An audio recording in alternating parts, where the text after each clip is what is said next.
Now let's start with question number 8. A statue 1.6 meter tall stands on the top of a pedestal. बेटा pedestal आपने देखा होगा कि एक इस तरह से बना होता है और उसके ऊपर स्टैचूज बने होते हैं. इस तरह से एक पेडेस्टल बना होता है और उसके ऊपर स्टैचूज बने होते हैं. तो ये बोला हुआ है कि अगर ए बी स्टैचू है, it is on the top of a pedestal. तो हम अलग से पेडेस्टल नहीं दिखाएंगे, हम कहेंगे let A B the statue and B C be the pedestal. तो ए और स्टैचू की लेंथ हमें दी हुई है that it is of the height 1.6 metre. तो 1.6 metre tall statue stands on a pedestal. From a point on the ground, the angle of elevation of the top of the statue is 60 degree. एक point from a point on the ground, the angle of elevation of the top of the angle of elevation of the top of the statue. तो statue का top ये है और इसका angle of elevation from here this point is 60 degree. Now in the next line it is said, and from the same point the angle of elevation of the top of the pedestal is 45 degree. इसी point से angle of elevation of the top of the pedestal, ये statue का top था, ये pedestal का top है.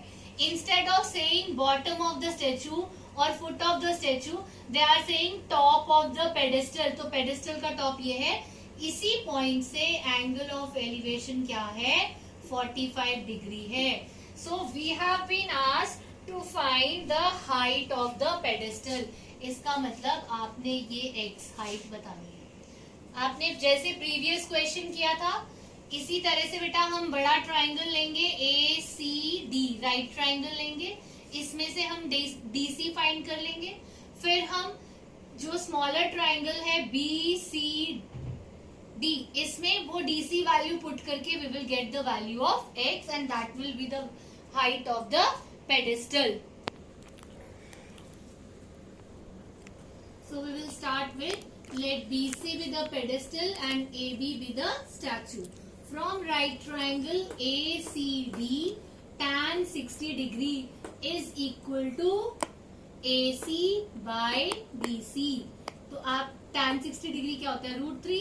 AC 1.6 और BC को हमने यहाँ x लिख दिया. You can write BC also. So 1.6 plus x upon DC. Now DC is equal to ये √3 इसके नीचे आ जाएगा 1.6 plus x upon √3. Mark it as 1. Now from smaller triangle BCD, tan 45 degree is equal to BC by DC. BC by DC. So 1 is equal to x by DC की value हम यहाँ से put कर रहे हैं 1.6 plus x upon √3. इसका reciprocal हो जाएगा नेक्स्ट स्टेप में, तो √3 के x हो जाएगा upon 1.6 plus x. Now cross multiplying 1.6 plus x is equal to √3x. Taking this x to this side तो ये -x हो जाएगा. सो 1.6 इज इक्वल टू दोनों में से x कॉमन लेंगे, यहाँ से √3, यहाँ से -1 बचेगा. So now from here x is equal to 1.6 upon √3 minus 1. We cannot leave the denominator like this. We have to rationalize the denominator. तो हम इसको इसके conjugate से multiply और divide करेंगे. So √3 plus 1, √3 plus 1. From here 16 into √3 plus 1 upon a minus b, a plus b. तो 3 minus 1, 2. 2 और 1.6 cancel होगा, 0.8 आ जाएगा. So x is equal to 0.8 into √3 plus 1 metre. ये देखिए √3 plus 1 के साथ ब्रैकेट लगाना है आपने, ठीक है बच्चे. So now in the end you will write ये जो हमें पूछा क्या था, height of the pedestal. So height of the pedestal is 0.8 into √3 plus 1 meters.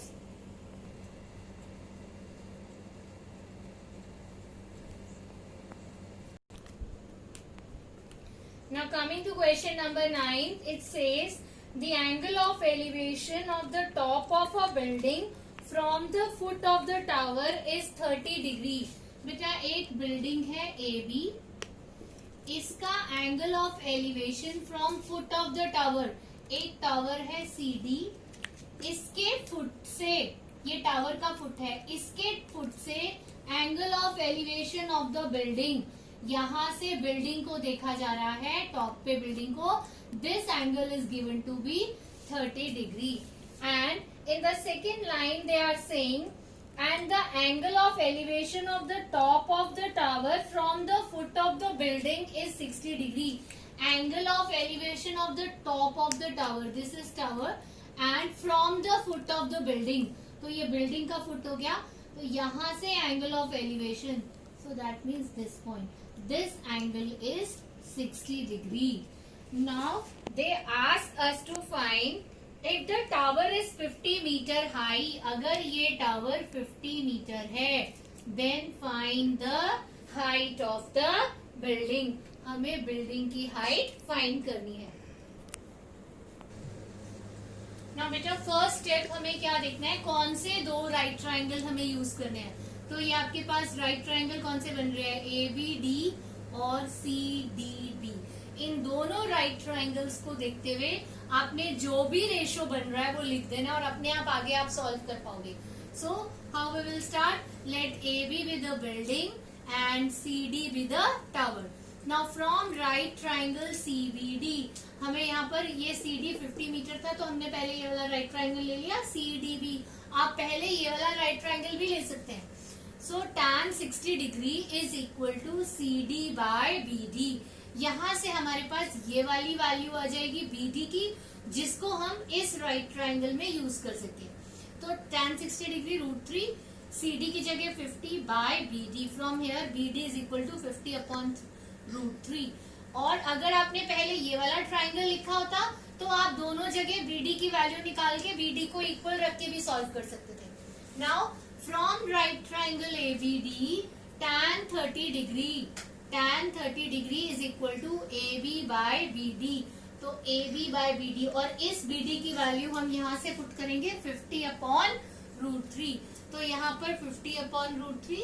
Next step में इसका रेसिप्रोकल हो जाएगा डिनोमिनेटर का, √3 by 50 into AB. So cross multiply करेंगे, 50 इज इक्वल टू 3AB और AB is equal to 50 by 3 metres और AB is equal to 16.66 meter. So what you will write?